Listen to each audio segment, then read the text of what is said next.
This is a story about a poop.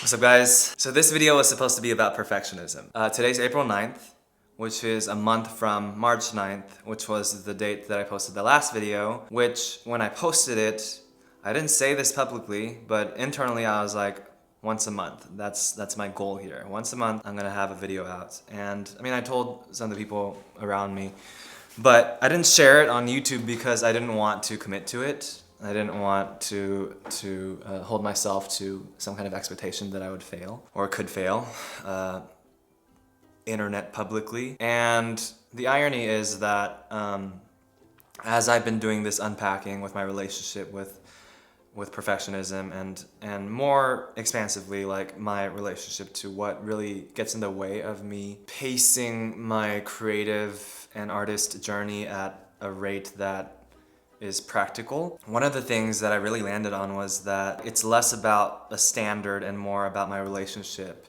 to committing and to upholding deadlines. So now I'm kind of in this funny place where I'm realizing that in order to not be a hypocrite, I have to really practice this idea that I've really solidly landed on, which is that, okay, like if I want to do this and if I want to get over this pattern that has been plaguing me historically around holding me back from becoming an artist who can put out work at a rate that is dependable and that people can plan around, I have to make the decision to deprioritize a certain standard that I'm fixated on over honoring deadlines. And I need to trust my creativity to fill in the gaps, or for my standard to shift to a place where I can not die inside. And so that's what I'm doing right now. I've been writing fervently the last few weeks, and I haven't gotten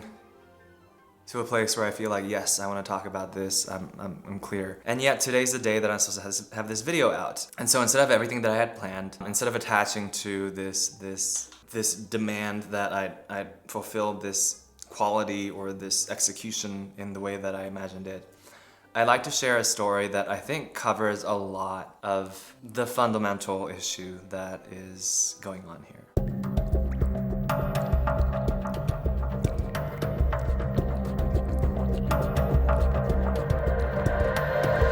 So this is a story about my first ayahuasca retreat. I didn't want to be like the ayahuasca guy, like I didn't want to start all my videos talking about ayahuasca, but this particular experience just so happens to be perfect for this. So this is my first ayahuasca retreat. It was a weekend. It was 3 nights of ayahuasca. And for those of you guys who don't know, ayahuasca is like this psychoactive plant medicine that has been used in the Amazon by the indigenous tribes for certain spiritual rituals for like, I think thousands of years. It's like a fairly refined tradition, and it's very advanced spiritual medicine and technology. But it's psychoactive. It'll make you have like a psychedelic experience, and in a lot of cases it'll help you connect with certain childhood memories, and it'll help you connect with certain things that you forgot. Basically, it can help you really like understand new things about yourself, among other things. But that's actually not what this story is going to be about. So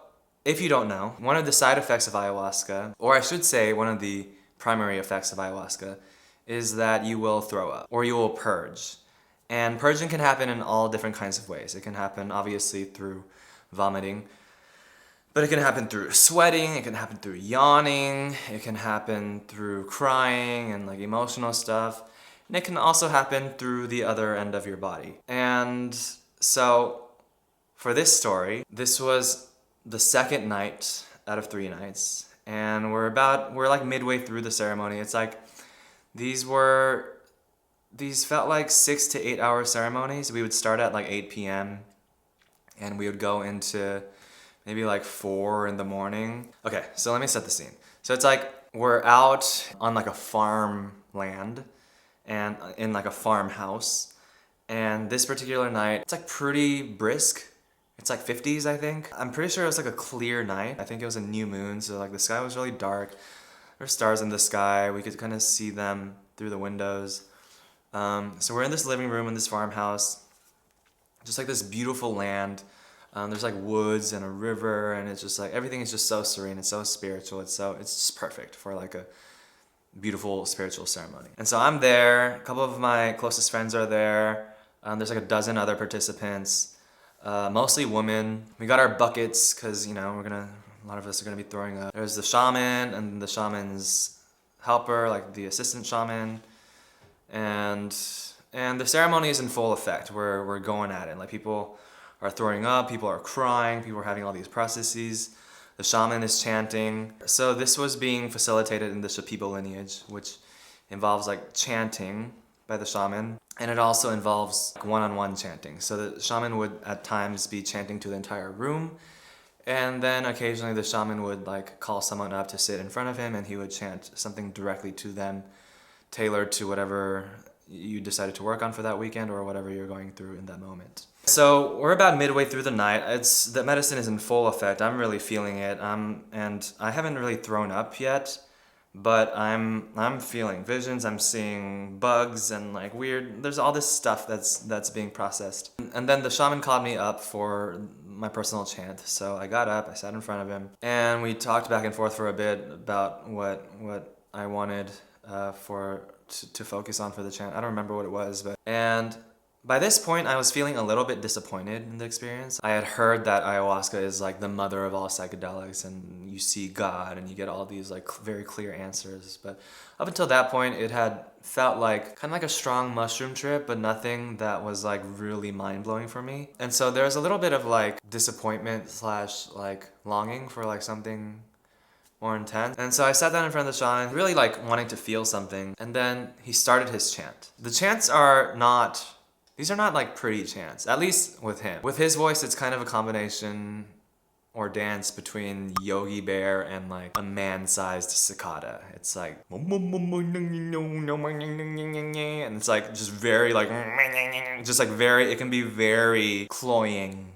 Or it's less soft blanket and more sandpaper sensation. It's just like gets really in there. It's like drilling. It's like the dentist's office. But this guy, he starts chanting at me, and as soon as he opens his mouth and it hits me, I felt my body just go boom, and like I felt like simultaneously I felt like I needed to throw up, and I needed to just I need to shit hard. Like it was just boom, both directions. And I was like really taken aback because I don't think I really had a warning that I was feeling that way, but it was just boom. And so I was kind of like in a panic because this is like a spiritual experience, right? And like it feels like a sacred thing. I'm in like this everything's meaningful kind of state, and he's there, and like the starlight is shining behind him, and like he's chanting this like it's like this sacred ceremony, and I'm like wondering, is it okay if I just interrupt and get up and leave while he's chanting? Because that feels really disrespectful. So I didn't say anything. I just kind of was like, holy shit, and I just like held it,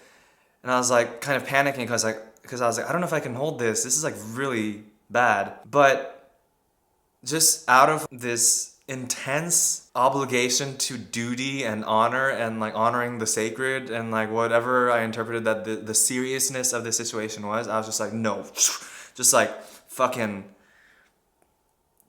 pulled it in. I just like pulled it together. It was just like very man, just fucking got this. And I was like, no, I'm not gonna disrespect his like sacred chanting. Like I'm just gonna fucking take this. So I held it, and the pain that I had to go through, I was like shaking and I was sweating, and I remember rocking back and forth and like moaning because like I just couldn't contain the pain, but I could feel that I was like slowly getting control over my body, and I was like, okay, no, I can hold this. And like I was just feeling all the pressure, and I was feeling all like this like sharp roiling pain inside my stomach, and I was like, no, like I'm just gonna keep this. I'm gonna take in this guy's song, and this is my lesson. This is what I'm supposed to experience. This is part of it. And like I was just like taking that in, and I don't know how long the song lasted. It must have been anywhere from like 5 to 10 minutes. It was an ordeal, and so I just took it in. And then as we got towards the end, like, you know how like when you hold in your poop long enough, like it eventually, like the pressure kind of subsides and the next wave will come later. It was kind of like that. I was like, okay, fuck, got it, okay, it's over. And then I got up and I walked back to my mat because I didn't really feel like I had to go anymore. But then also there was another reason why I didn't want to go to the bathroom, which was we're in this room and it's like large enough to have about 12 to 15 people lined up around the walls. So it's not super big. And the bathroom, it's down the hall, but it's only like a few feet down the hall. It's like right there. And it's not a soundproof bathroom. And the room is like, and this is like a spiritual room, like, and like it's, the room is like mostly women too. So you can kind of see where I'm getting at. Like, this isn't, if you're gonna take a shit during this experience, it's not gonna be a private shit. So there was that motivation going on, and I sat down at my mat, just taking in this ordeal that I went through. And then I think he started chanting at somebody else, or like somebody else came up, or he was starting to chant to the room. Whatever the case, like eventually just, it hit me again. It was just like, boom, and I was like, oh, fuck, like I'm not gonna be able to hold this. And I remember in that moment feeling like, okay, this is not gonna be a quiet experience. And I remember just like the stakes just like rendering into clarity, which was like, either you hold this in and you take the pain and you protect your self-image, or you choose peace and let go of your ego.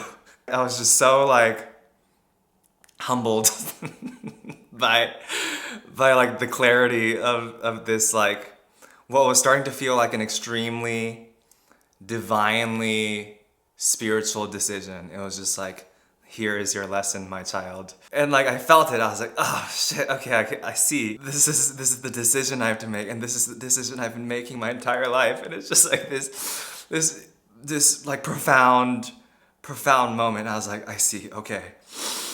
And I just like gathered up the courage and I was like, all right, I can do this. And I remember like, okay, I just like gathered my courage and I was like, you know what? This is how it's supposed to be. And I got up and I remember like each step going to the bathroom, I was just like feeling myself just like letting go and just like, I'm just surrendering to God or the universe. Like, you know what? This is not a part of your ego that you need. You don't need to be the cool guy. You don't need to be like the collected, like just poised, whatever, like this image or this brand that I had been holding of myself, at least at like the acquaintance level, right? Like I can goof around and be whatever with my friends, but you know, this experience was like, this was acquaintances. This was mostly like women, not only women, but like women who are like having like a spiritual experience. People are crying and like going through some really serious stuff, and I'm about to fucking let loose like a fucking orchestra. And I got to the bathroom, I sat down, and I remember just like having this moment. I was like, all right, like this is who I am. And like I sat there, I was like, all right, Jesus, take the wheel. And I let go. And all that came out was, pff. And I was sitting there and I was like, and it all just, everything just felt better. And I was like sitting there in disbelief. I was like, there's no more? Like, it was just a fart. And I remember just like taking a moment to take in what just happened. And I just started laughing. I started laughing. I was like on the toilet. I was just like laughing, just quietly, just like I could hear chanting and crying outside, and I was just like giggling in the bathroom.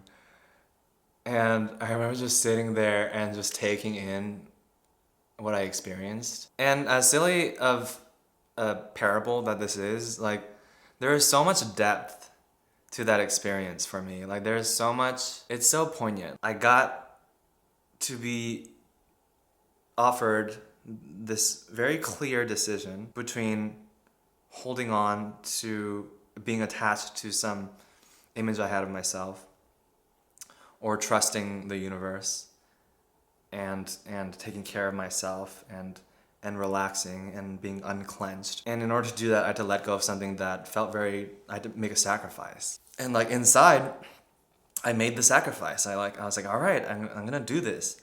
And then I got there, and then at the moment that everything was supposed to net itself out, I was shown mercy. And I just got to have everything.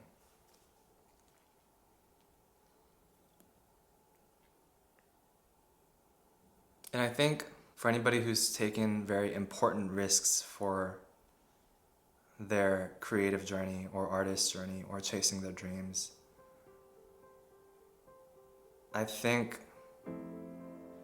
this is such a great model of what it's like to step into the fire.